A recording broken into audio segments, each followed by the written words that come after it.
এত সোজা চেয়ারম্যান বানানো? চেয়ারম্যান কি এমপি সাহেব বানাইতে পারবো? চেয়ারম্যান হইতে তো জনগণের ভোট লাগবে, আর এমপি সাহেব কি জনগণের ভোট আব্বারে দিতে পারবে? পারবে। এখন তুমি আমার কাছে জিজ্ঞেস করো কিভাবে। কিভাবে? মানে ধরো এমপি সাহেব আমাদের এই এলাকায় আইসে একটা জনসভা করলো, ওই জনসভায় আব্বারে আর আমার স্টেজে উঠাইলো, তারপরে জনগণের সাথে পরিচয় করে দিল এই হচ্ছে আদম আলী আর এই হচ্ছে আদম আলীর জামাই কোচি। আদম আলী আগামী নির্বাচনে এই এলাকায় চেয়ারম্যান পদে দাঁড়াবে, আপনারা সবাই আদম আলীর পক্ষে থাকবেন এবং ওনাকে ভোট দিয়ে নির্বাচিত করবেন, বাস হয়ে গেল। তুমি যত সোজা মনে করতেছো বিষয়টা আসলে এত সোজা না। হ্যাঁ, কারণ গতবারও আব্বারে আশ্বাস দিছিল এমপি সাহেব যে তারে চেয়ারম্যান বানাইবো, কিন্তু পরে গিয়ে ঠিকই সাপোর্ট দিছে মায়া চেয়ারম্যান রে, আর এই কারণে আমার আব্বা হারছে। না না না, তোমার আব্বা কিন্তু এই কারণে হারে নাই। তোমার আব্বা হারছে কারণ তার এই জামাই কোচি বিদেশ ছিল, দেশে ছিল না। এখন তো আমি দেশে চলে আসছি, এখন আব্বার হারার কোনো না না হাইশো না, আব্বার হারার কিন্তু কোনো সুযোগ নাই। আমি যেহেতু চলে আসছি, আমি একাই 100, এমপি সাহেবও লাগবে না। এখন আমার যে জনপ্রিয়তা, তারপরে এই যে জেল হাজতে যাওয়ার পরে আমি কিন্তু এখন একটা পরিচিত মুখ। এলাকার ইয়াং সমাজ, এলাকার যুবক যুবতীরা যারা ভোটার বিশেষ করে আছে, এরা কিন্তু সবাই আমার চিনি, এক নামে চিনি। আমি যখন ওদের কাছে যাব এবং আব্বার পক্ষে আমি নির্বাচনে প্রচারণা করব, সাথে তুমিও থাকতে পারো, তুমি থাকলে একটা ভেজাল আছে, যাই হোক ওটা অন্য অন্য অন্য বিষয়, অন্য দিন আলাপ করবো। আমি যখন যাব এবং ওদেরকে বলবো, ওরা ভোট দিতে বাধ্য। তুমি দেখো এরপরের বার যদি আমি নির্বাচনে দাঁড়া যাই, আমিও পাশ করে ফেলবো। আমি না শুধু, তুমি যদি দাঁড়াও তুমিও পাশ করে ফেলবো। এটা আমার জন্য একটা বেটা, তুমি মনে রাখো আমি কিন্তু একটা বংশীয় ঘরের ছেলে। এই বিষয়ে, এই রাজনৈতিক বিষয়ে আমার কিন্তু অগাধ জ্ঞান। হয়েছে, তোমার চাপাবাজি রাখো, এখন চলো। আরে তুমি এটা চাপাবাজি বলতেছো কেন? আমি তো সত্যি বলতেছি। হ্যাঁ বুঝছি বুঝছি, চলো চলো, আসো আসো। আরে তোমাদের সত্যি কথা বললেই তোমরা বলো যে চাপাবাজি। হ্যাঁ, এই কুকুরের বাচ্চাগুলো শুনতাম না। তারা জন্মের ফাউল, তারা জন্মের ফাউল, তারা জন্মের ফাউল, তারা জন্মের ফাউল। এই আপনারা কতবার কইছি আপনি ভূতের মতো আমার সামনে খারাবেন না। হাসপাতাল দিয়ে হিসেবে বেদনা। হ, তা আপনার চেহারার এই অবস্থা কেটা করছে? তাইলে তোমার চোখে বাজছে। রাঙ্গা মানুষ হইলে তো দাগ বেটকাই থাকতে, কিন্তু কালা মানুষ হওয়ার কারণে দাগগুলো ওইরকম স্পষ্ট না, কিন্তু খেয়াল করে দেওয়া শেষিয়ে লাইছে। তোমার তোমার ফরিয়াত আল্লাহর দরবারে কবুল হয়েছে। তুমি চাইছো না আমার শাস্তি, আমি শাস্তি পাইয়ে গেছি। সবাই মিললে আমার মারছে। তোমার ভাই বদরুলও সেই দলের সাথে মারামারিতে অংশগ্রহণ করছে। এখন যে কারো কাছে বিচার চাবো, সেই বিচার চাওয়া অবস্থানও আমার নাই।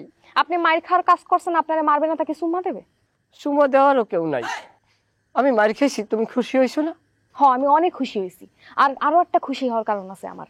আপনার সাথে প্রেমের অভিনয় কইরা একটা নির্দোষ মানুষকে ফাঁসির রায় থেকে আমি বাঁচাইছি, এটার জন্য আমি আরো বেশি খুশি।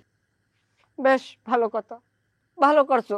তুমি আমারে তোমার ভালোবাসার ছলনায় ফালাইয়া তুমি একজন মানুষকে বাঁচাইয়া বড় খুশি হয়েছে। তোমার আরো একটা খুশির সংবাদ দিই। আমি বাবু এই রাত্রে গলায় ফাঁস লইয়া মরব। কালকে সকালে যখন আমার মরা লাশ দেখবা, তখন আমার লাশ দেখে তুমি আরো খুশি হইও। এই আপনি এসব কি কইতেছেন আবল তাবল পাগলের মতো? মাথা তালমার ছিঁড়ে গেছে আপনার? হয়, আমি আবল তাবলই কই। আমি হিসেব করে দেখছি, এই দুনিয়ায় আমার কেউ নাই, আপন পর কেউই আমার নাই। যার দুনিয়ায় কেউ নাই তার বাঁচতে থাকার দরকার কি? এই কারণে আমি গলায় ফাঁস লই মরে যাব। আপনি জানেন না আত্মহত্যা মহাপাপ? মরে গেলে জীবনও জান্নাতে যাইতে পারবেন না, আর দুনিয়া তো আপনার জানাজা হইব না। কি চিন্তা করতেছি যে ওরা কি জেলে তোমারে খুব বেশি মারছে? আর এটা জেল কোথায় পেলা? এটা তো থানা হাজত। আর আমারে মারবে কেন? মানে আমার সম্বন্ধে কি তোমার এইটুক ধারণা এতদিনে?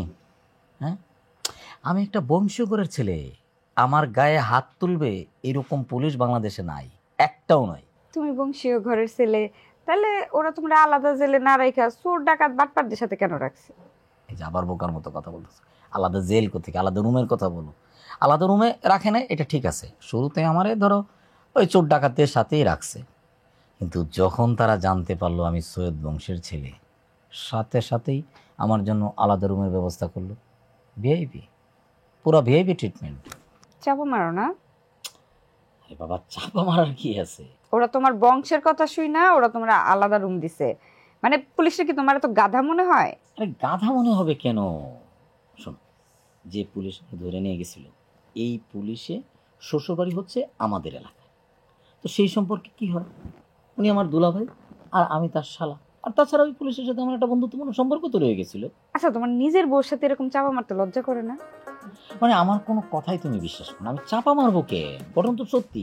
আচ্ছা তোমার যদি বিশ্বাস না হয় তাহলে যে পুলিশ অফিসার আমার ধরে নিয়ে গেছিল ওনার আমি এখন ফোন করতেছি, আমি ফোন করলে আমি যদি দাওয়াত দিই যে আমার বাড়িতে আসেন তাহলে চলে আসবে, তুমি একটু খাওয়া দাওয়ার ব্যবস্থা করে তারপরে ওনার মুখ থেকে তুমি নিজে শুনো ঘটনা সত্যি কি মিথ্যা। উফ, হয়েছে বুঝছি, আমার এগুলো আর শোনার দরকার নাই।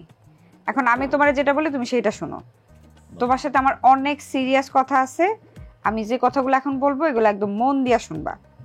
বেদানা, আমি যে আকাম কুকাম করছি তাতে কি আল্লাহ আমার জান্নাত দেবে বেদানা? কেডা জান্নাতে যাবে আর কেডা জান্নাতে যাবে না এটার হিসাব নিকাশ করার আপনি আর আমি কেউ না, এটার হিসাব করবে আল্লাহ তাআলা নিজে। আমার পাপ অনেক, আমি আমার তা বুঝি। আমার মনে হয় জাহান্নাম ছাড়া কোনো উপায় নাই। দেন বাবু ভাই, একটা কথা আছে, আল্লাহ তাআলা কইছে কোনো মানুষ যদি সর্ষে পরিমাণও যদি ঈমান আনে, যদি সর্ষে পরিমাণ ভালো কাজ করে তাহলে আল্লাহ তারে জান্নাতে নিব। সুতরাং এই বিষয় নিয়ে এখন মাথা ব্যথা না কইরা ঘরে যেয়ে ঘুমান যান। হা, ঘরে যাব? কার ঘরে যাব? কে দেবে আসতে? আমার তো কোনো ঘর নাই বেদানা। ঘর না থাকলে তাহলে বরিশাল চলে যান, নিজের বাড়ি যান। বরিশালের বাড়ির ঘরও নাই, দীর্ঘ বছর পরিত্যক্ত হইতে হইতে ক্ষয়ে জইয়ে গেছে, তার ভিতর হয়তো আর উলির মেদা বানাই হাফ কুচছে থায়, সেখানে বসা বস করা অযোগ্য হয়ে পড়ছে বেদানা। মনে বড় আশা ছিল তোমাকে নিয়ে ঘর বাঁধবো, সুখে শান্তিতে থাকবো, তুমিও আমারে বুঝলা না বেদানা। আমি তোমার এত ভালোবাসলাম অথচ তুমি আমার মোটেও পছন্দই করলা না।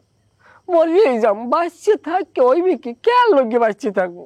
বাঁচতে থাকার কোনো দরকার নেই। আর দূর মিয়া, আপনার সাথে পেশাল পাড়াটাই আসলে ফাও। বাড়ি যাবো, কাজ আছে। বাড়িঘর পরের জায়গা পরের জমি ঘর বানায় আমি রই, আমি তো সেই ঘরের মালিক নই। ঠিক আছে, তোমার সমস্ত কথাই আমি মন দিয়ে শুনবো, কিন্তু তার আগে লাইটটা অফ করে আসো, আমি আধ ঘন্টা নিরিবিলি শুয়ে থাকবো, তারপরে তোমার সিরিয়াস কথা শুনবো। ওকে? কিসের লাইট অফ হবে? কোনো লাইট অফ হবে না, আগে আমার সিরিয়াস কথা শুনবা তুমি। মাত্র আধ ঘন্টার সময় লাইট অফ করে রাখি, আর না হলে কিন্তু তোমার কোনো কথাই আমার কানে ঢুকবে না। তুমি কি আমার কথা শুনবা নাকি আমি রুম থেকে বের হয়ে যাব?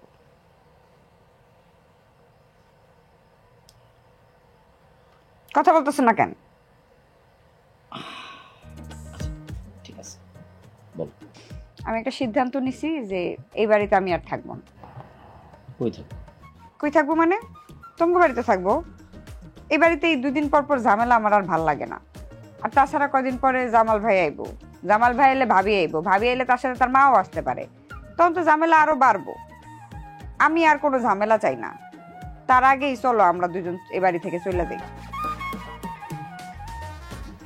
আমি আগেই বুঝতে পারছিলাম যে তোমার সিরিয়াস কথাটা হলো এইটা। এখন শুনছো না আমার আব্বা আসবে তোমাদের বাড়িতে, এই কারণেই তোমার মাথাটা নষ্ট হয়ে গেছে। মানে? হ্যাঁ, আমার আব্বা আসবে না, আমার আব্বা আসলে তো আমার আব্বারে আদর আপ্যায়ন করতে হবে।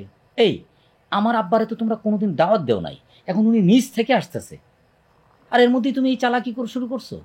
মানে এই চালাকিটা তো তুমি না করলেও পারতা না। মানে তোমরা না আসলে কিপটা, শুধু কিপটা না, তোমরা হলো বংশীয় কিপটা। আমি যেরকম একটা বংশীয় গোড়া ছেলে, আর তোমরা হইলা কিপটা বংশের মেয়ে। হায় রে কপাল, আমি কি কইলাম আর কি বুঝলো? এগুলো তুমি কি বলতেছো? আমি তো ঠিকই বলতেছি, কোনোদিন তো আমার আব্বারে দাওয়াত দেও নাই। আমার আব্বা কি আমাদের পরিবারের কাউরে তো তোমরা দাওয়াত দেয় নাই, এখন উনি নিজে থেকে আসতেছে দেখি তোমার মাথা গরম হয়ে গেছে। এগুলো কি এটা ষড়যন্ত্র না? তুমি বুদ্ধি করছো না? আমি তো এই ধরনের কিছু বলি নাই। বলো নাই না? তোমার কি মনে হয় আমি বুঝি না? এই কচি বুঝে না? হ্যাঁ, আমি পড়াশোনা করি নাই না, আমি বিদেশে থাকি নাই, মানুষের জনের সাথে আমি চলি নাই না?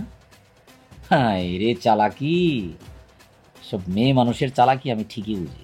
ঠিক আছে, আমার আব্বার আমি মানা করে দিব, দরকার নাই আমার আব্বার আসা, আমিও প্রয়োজনে চলে যাব, কিন্তু এই চালাকিটা তুমি ঠিক করো নাই।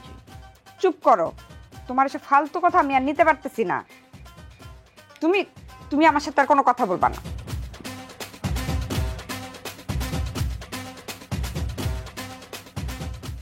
তোমরা নাকি বাবুরে মারছো? হ্যাঁ মারছি, কিন্তু মন মতন তো মারতে পারি নাই। দুলাভাই এসা দিল বাধা দিয়া, তাহলে তো আজকে মাইরেই ফেলাইতাম। তোমরা যে বাবুরে মারছো এই কাজটা কি ঠিক করছো? তোরে বাবারে, তোমার তো দেখি বাবুর জন্য দরদ উতলাই উঠতেছে। হ্যাঁ, ও বিয়া ঠিকই ছিল তো, এর জন্য মারছি, এটা শুই না তোমার সহ্য হইতেছে না, কষ্ট হচ্ছে মনের ভিতরে না? কথাবার্তা ঠিক মতো কয়ো। কথাবার্তা ঠিক মতন কইতে পারুন না। তুমি বাবুর জন্য দরদ দেখাইবে আর আমি তোমার সাথে কথাবার্তা ঠিক মতন করবো না? বাবুর জন্য দরদ দেখাইতেছি আমি না? তোমরা এতগুলা মানুষ মিলা একটা মানুষে মারলা, যদি মানুষটা কিছু হয়ে যেত, মানুষটা তো মারাও যেতে পারতো, তখন কি হতো? দুলা ভাইয়ের মতো তুঙ্গরা এসে ধরে নিয়ে যেত। নিলে নিত, এইগুলো আমরা ভয় পাই না, ঠিক আছে? ওর কত বড় সাহস, আর তোমারে বিয়ে করতে চায়। হ্যাঁ, তো মনে করো যে মাইরা ফেলানো উচিত ছিল। বাবু আমার বিয়ে করতে চায় না, মায়া চেয়ারম্যান ওর সাথে আমার বিয়ে ঠিক করছে, এই জায়গায় বাবুর কোনো দোষ নেই। বাবা, বাবু এখন নির্দোষ হয়ে গেছে, তাহলে এইখানে দাঁড়ায় আছো কেন? যাও বাবুর সাথে প্রেম করো। মাসুদ, এখন কিন্তু বেশি বেশি হইতেছে, আর বেশি কথা বলে কিন্তু তুমি আমার মাইর খাইবা। মারো, একজনে ঘরে বসে মারবো, আরেকজনে বাইরে এসে মারবো। বালক দরবারে নিয়ে গেলে কথা, তাই না? যে দুলা ভাই, আপনি এই জায়গায়? আমি এই জায়গায় মানে কি তুমি বুঝতে পারতেছো না? তোমার বোন আমার ঘর থেকে বাইরে করে দিচ্ছে। কি কাবদুল্লাহ ভাই, আপনারে হাসো না, আপনার ঘর থেকে বাইর করে দিচ্ছে? হাসো না, হাসির কিছু নাই।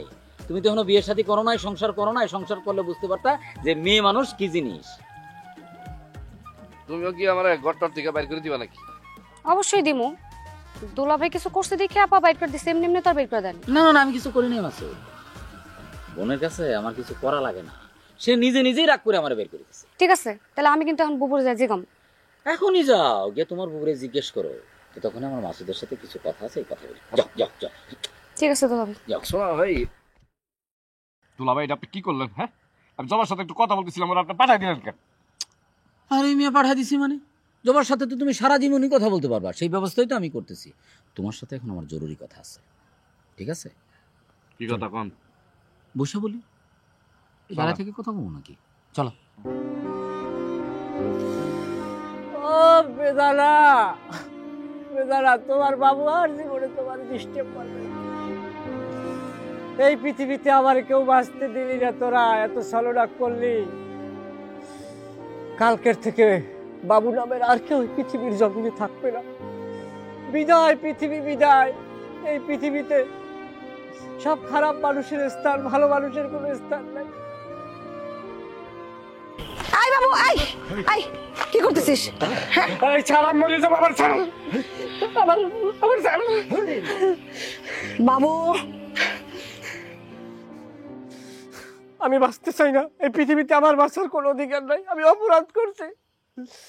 আপনার মতো মহান মহিষী একজন মহিলার স্বভাবতে থাকতেও আমি নিজেকে পরিবর্তন করতে পারি না। আমি জঘন্য, আমি নিকৃষ্ট। ঠিক আছে, মর, মরবি তো। আমার এই বিপদের মধ্যে ফালাইয়া তোরা মইরা বাইসে যেতে চাস, তাই না? হুম, মর। আমি তো আপনার বিপদে রাখতে মরতে চাই না, কিন্তু আপনি তো আমার ঘরে তাড়াই দিয়েছেন। কিন্তু এখন আমার মৃত্যু ছাড়া আর কোনো অপশন নাই। আমি যেই পরিমাণ পাপ করছি, আমি আমার ক্ষমা করতে পারি না, আপনি আমার ক্ষমা করবেন কি? হয়েছে, মরা লাগবে না। যাই করস, তোরাই তো আমার সব। আমারও তো তোরা ছাড়া আর কেউ নাই, তোদেরকে নিয়েই তো আমার চলা লাগে। আয় বাড়িতে আয়। আল্লাহু আকবার, আল্লাহ। এবারে ফোন, নাটক বহুত করছো, ঝামেলা বহুত বাড়াইছো, আর ঝামেলা করিস না। তোর লইগে আফার মান সম্মান সব গেছে। আফার এখন যে লেভেলটা ডাউন হইছে, কোন পর্যায়ে গেছে তোর ভাষায় বুঝতে পারবো না। হইছে, ঝামেলা করিস না। ও আল্লাহ, দুনিয়ার জমিনে আমি এত মানুষ দেখছি, এই ধরনের পরেশগার মহিলা, এই ধরনের সুন্দর পবিত্র আত্মার মহিলা আমার বাবুর চোখে আর বাজে নাই। চল চল, ভবিষ্যৎ মায়ার দ্বারে কতল হয়ে গেলাম। প্রায় দুলা ভাই, হ্যাঁ, আপনারও কি এমন মনে হয়? কেমন? ওই যে বললেন না, 2 দিন যদি একটু দূরে থাকি তাহলে ভালো লাগতো। না, এটা সব সময় না, মনে করো যে মাঝে মধ্যে মনে হয়। আচ্ছা, দুলা ভাই, হুম, আমিও কিন্তু খাই। খাও তো খাও, কিন্তু এখন কি আমার সামনে খাবা? আমি তোমার সিনিয়র না, সিনিয়রদের সামনে কখনো সিগারেট খাবো না। আপনি মনে ভুলে গেছেন দুলা ভাই, আমি তো আপনার সাথে খাইছি আগে। আগে খাইছো খাইছো, এখন খাবা না? সিনিয়রদের সম্মান করবা। সিনিয়রদের সামনে তোমার সিগারেট খাওয়ার দরকারটা কি? কখনোই সিনিয়রদের সামনে সিগারেট খাবা না। ঠিক আছে, তাহলে আমি বাড়িতে গেলাম। বাড়িতে গেলাম মানে? তোমার সাথে তো এখন আমি কথাই বলি নাই, মাইন খেলো নাকি? না মানে আপনি ইদারিং দেখতেছি খুব সিনিয়রগিরি ফলাইতেছেন। সব কাজ আমি তো একসাথে করি দুলা ভাই, সিগারেটটা খাইলে কি দোষ হইব নাকি? আচ্ছা ঠিক আছে, না ধরো। খাবা, অসুবিধা নেই। কিন্তু তোমার আমি একটা কথা বলি। জি। শোনো মাসুদ, স্মোকিং ভালো জিনিস না, এটা কিন্তু তুমি জানো। আমি নিজে খাইতেছি, নিজের ক্ষতি করতেছি। আমি চাই না তোমার ক্ষতি হোক, তাও সেহেতু তুমি চাইতেছো, খাও, আমার কোনো সমস্যা নেই। দুলা ভাই হ্যাঁ। বেশি দিন খাবো না তো, ওই যে জবারে বিয়ে করার পরে বিড়ি সিগারেট আরো যা যা খাই সব ছেড়ে দিন। বিয়ার আগে সবাই এটাই ভাবে, কিন্তু পরে ঘটনা ঘটে উল্টা, এবং প্যারায় পরে তখন আরো বেশি করে খায়। আমি খাবো না ছেড়ে দিব। আর আমার বউ যা যা বলবে হুম। আমি তা তা করবো। তখন তুমি আরো বেশি করবা। মানুষের স্বভাবটা কি জানো? মানুষ নিষিদ্ধ জিনিসের প্রতি বেশি আকৃষ্ট হয়। যখন তোমাকে নিষেধ করবে, প্রথম দিকে যখন নিষেধ করবে তখন তোমার ভাল লাগবে, ও যা যা বলবে তাই তাই তুমি করবা, যা জিনিস নিষেধ করবে সেটা তুমি করবা না। কিন্তু এক সময় তোমার এটা প্যারা শুরু হয়ে যাবে, তোমার কাছে মনে হবে যে না, ও যেটা নিষিদ্ধ করতেছে, ও যেটা নিষেধ করতেছে ওইটাই তুমি করবা। ওই যে বললাম না, নিষিদ্ধ জিনিসের প্রতি মানুষ আকৃষ্ট হয় বেশি, এইটাই সে করতে পছন্দ করে। কি কন দুলা ভাই? হ্যাঁ, আমি যা বলতেছি এটা আমার কথা বলতেছি না তো, আমার অভিজ্ঞতার কথা বলতেছি। শোনো মাসুদ, তোমার এইরকমও হবে যে ধরো জবা 2 দিনের জন্য ওর বাপের বাড়িতে বেড়াইতে গেল, তখন তো তুমি স্বাধীন। তখন তুমি ও যা যা নিষেধ করতো ওইগুলো তুমি শুরু করে দিচ্ছ, এবং বেশি করে শুরু করে দিচ্ছ। যেমন সিগারেট খেতে মানা করতো, তখন শুধু তুমি সিগারেট না, তখন মদ গান আরো যা যা আছে তাই খাওয়া শুরু করছো। কারণ কারণ কি জানো? ওই যে নিষিদ্ধ জিনিস মানুষ বেশি পছন্দ করে, বেশি আকৃষ্ট হয়। না মানে দুলা ভাই আপনার সাথে যতই কথা বলি বুঝছেন, আমার তো বিয়ার আগ্রহ কমে যাইতেছে। মাসুদ, না পারলে বিয়ে শাদী করো না। ওই যে একটা গান আছে না, পুরুষ মানুষ জীবিত আর বিবাহিত। এখন কিন্তু তুমি বিয়ে না করার কারণে জীবিত আছে, বিয়ে করলে কিন্তু মৃত। তো তুমি সিদ্ধান্ত নাও যে তুমি কি করবে। কি মন খারাপ করে দিলাম নাকি? না লাইটারটা দেন দাঁড়াই। ও আচ্ছা, সরি, ভুলে গেছিলাম কথা বলতে বলতে। মাঝে মাঝে কেমন হয় জানো, মাঝে মাঝে আমার নিজেরই কিন্তু দার্শনিক মনে হয়। আমি বংশীয়করের ছেলে তো, এই কারণে হয়তো এরকমটা হয় আর কি। কথাবার্তার ভিতরে কিন্তু আছে দুলা ভাই, ব্যাপারটা আছে না? আছে। আচ্ছা, যে বিষয়টা আসলে তোমার বলতে চাইছিলাম। বাবু কই? বাবুর শরীরটা বেশি ভালো না, মায়ের বেশি খাইছে তো ঘুমায়। আচ্ছা শোন, এখন আমাদের একটা ঝামেলা যাইতেছে। এই সময়টায় তোরা সবাই একটু মিলমিশ দিয়ে থাকবি, নিজেদের মধ্যে কোনো ঝুট ঝামেলা বাঁধাবি না, ঠিক আছে? আর ওই তোরে যে বলছিলাম তোর স্বাস্থ্য ভাইয়ের সাথে একটু কথা কইতে, যে আমার কাছে ডাইকা নিয়ে আসতে, কি করলি সেটা? আবার ওর তো লাগুরই পাই না, ও সারাদিন ওই মাসু তক লাগে ঘরে। তো মাসুদ ওরা কি এই দেশের বাইরের কোনো মানুষ? হ্যাঁ, মঙ্গল গ্রহের মানুষ? যাবি ওদের সামনে, যা বলবি যে আমার ভাইয়ের সাথে আমি আলাদা কথা বলতে চাই। ওরে আফা কি কন, ওরা সারাদিন আজরাইলেন নেন ঘরে, কতক্ষণে ধরে আমার ঠিকঠাক মতো বানায়, এরপর একটা কারু বাজু। তুই কি ভয় পাইতেছিস নাকি? বেটা ভয় পাওয়ার না পাওয়ার এখানে কি আছে? কি তুই মনে করো কি আমার ভয় পাবো কিল লাগিয়া? এই শুনছি বাবুরে বলে আমাকে সুমন নিজেই মারছে, তা এরপরে আমি তো আরো বড়, আমারে যদি মারে আমার একটা মান সম্মান আছে না, ইজ্জতে লাগবে না? ওরে আল্লাহ, তোদের নিয়া আমি ক্ষমতায় বসে রয়েছি না, এই ছাগলের দল নিয়া। হ্যাঁ, কে ছোট কে বড়, ছোট এ বড়র গায়ে হাত তুললে এই জন্য মান সম্মানগুলো, এগুলো হিসাব করার কি এখন সময় আছে? আমি ক্ষমতায়, হ্যাঁ, সকল পাওয়ার আমার থাকার পরেও তোরা মাইরের ডর পাস, তুমি কই যাবো?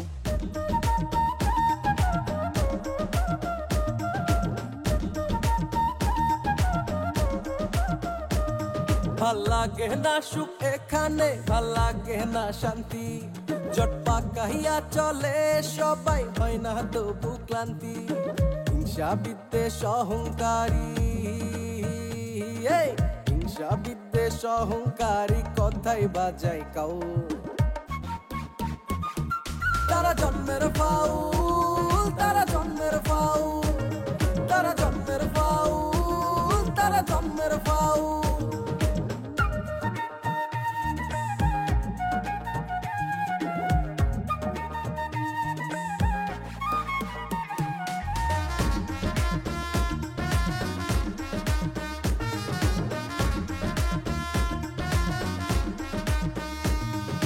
কার ভালো কেউ দেখে না, সহ্য হয় না প্রাণে, মিথ্যে কথা বলে তারা নিজের প্রয়োজনে।